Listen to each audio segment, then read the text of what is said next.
Welcome to Dev Mindset, the podcast that delves into product development, mastering projects, and advancing your skills. Join us to discover what drives innovation in tech.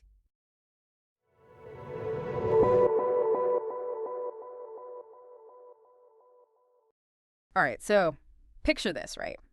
Two programmers, fresh out of school, one, total coding whiz, aces every test, rates this like beautiful code. The other one, a little more scrappy, maybe bends the rules sometimes, but they get stuff done, gets that product out there. So who are you betting on to build the next big thing? That's a good question. Right. And it's what makes today's deep dive so interesting because we're talking about a huge shift in tech and it's about way more than just, being able to code. We're really diving into this article all about the rise of the product developer. Okay. Like not just someone who can code, but who gets the why, the who, and let's be real, the will this actually make money part of it all. It's funny you say that, the way you just phrased that, with the two programmers, kind of gets to the heart of this whole thing. That scrappy one who just ships a product, they got some serious product developer in them, even if they don't know it. Yeah. And yeah, sure, it's a buzzword you hear everywhere, but the change underneath it in how software actually gets built, that's the real deal. Totally. So let's break this down. The article starts by basically drawing this line between the old school way, project-based development, and then this new product-focused way of doing things. They make this analogy, right? Like renovating a kitchen versus actually living in a space that's always changing. That's such a good way to put it because it shows how much speed and adapting matters now in tech. Yeah, exactly. Think about it. The kitchen remodel, that's your classic project. You got a plan, stick to it, boom, done.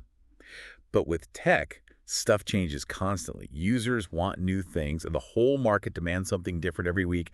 That old way just can't keep up. It's too slow. You got to get the product out there, test it, learn, and adapt fast. We call it time to market, like how quickly can you get your product in front of people? And honestly, it's everything these days. We've seen companies just totally own a market because they nailed that. It's true. And others, they learn the hard way that sometimes being first is more important than being perfect, And that's where I feel like this whole minimum viable product thing comes in, right? MVP. 100%. Don't go crazy building the perfect thing on day one. Just build the simplest version that works, get it out there, even if it's a little rough around the edges still. So it's like you're dipping your toe in the pool to test the water before doing a cannonball. Exactly. I can see how that whole just launch it thing would make some people nervous, though, especially if they're used to like perfectly written code. Are we saying perfect doesn't matter at all anymore? It's not that perfect doesn't matter. It's more about finding a good balance. Yeah. It's about laser focus, solving the user's problem in the simplest way possible, at least to start. Even the biggest tech companies out there, they didn't start with a perfect, finished product. Look at Dropbox. They didn't start with some complicated file sharing system. They started with a simple video explaining the idea. Oh, interesting. I didn't know that. It was their MVP, a way to see if people even wanted what they were offering. And, well, you know the rest. Right. So it's like, don't get lost in the details right away. Build that basic structure, get some feedback, and then go from there. Exactly that. Let's say you're making a simple form just to collect phone numbers, right? Okay, yeah. A product developer wouldn't spend weeks building out all these complicated validation rules right away. They'd probably just start by checking, is it the right number of digits? Get that in front of users, see what happens. Makes sense. Maybe people are using dashes, maybe they need a country code, who knows? Each time you improve it, the form gets better, but you don't get stuck making it perfect from the start. So we've talked about how they do it, that whole iterative approach, but the article also spends a lot of time on like who this product developer person, even IS, Yeah. They keep saying they're like this bridge between the tech people and the business side of things. Right. And I gotta be honest, that's a little vague for me. Like, what's that actually mean if you don't spend your day writing code? It's more about a mindset, I think. Like, a product developer's always got to be asking, what's the real problem we're solving for the user? And how do we know if we're doing a good job? Every line of code they write got to tie back to some kind of value. So it's not just build it and they will come. It's build it because it actually does something we can measure. Exactly. And that's where those business schools come in. They need to be able to measure their work.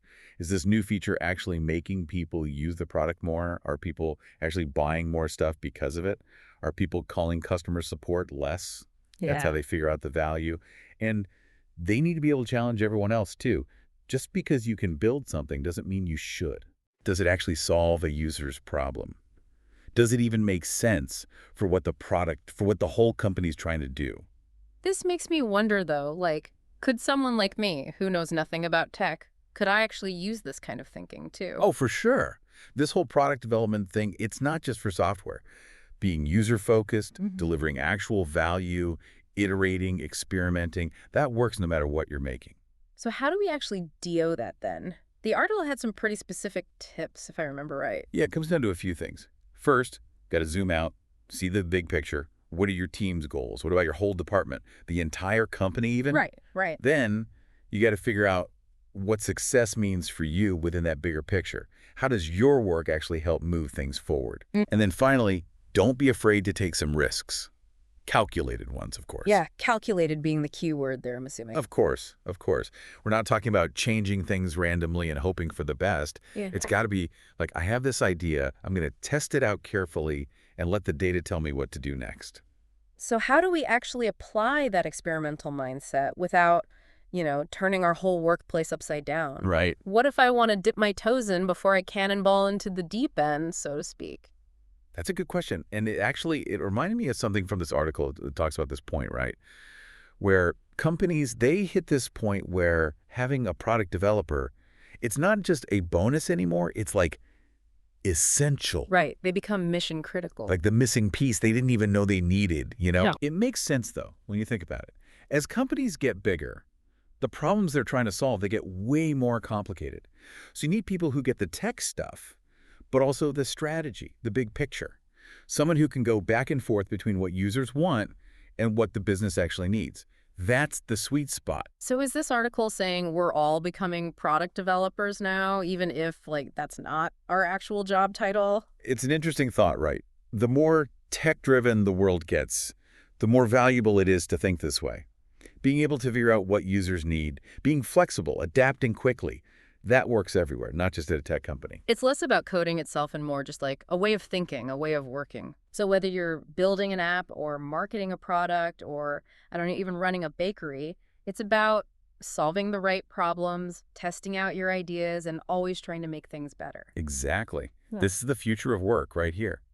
You got to be okay with things being a little messy, with trying things out, and not always having the perfect answer right away. And honestly, I'm kind of into it. Me too. It's refreshing. It's not about being another cog in the machine. It's about understanding the machine, maybe even making it better. Couldn't have said it better myself. Well, there you have it, our deep dive into the world of the product developer. Hopefully you've got a better sense of what this whole thing's about, and maybe some ideas for your own work, your own way of solving problems. Until next time, keep learning, keep experimenting, and keep diving deep into the stuff that makes you think.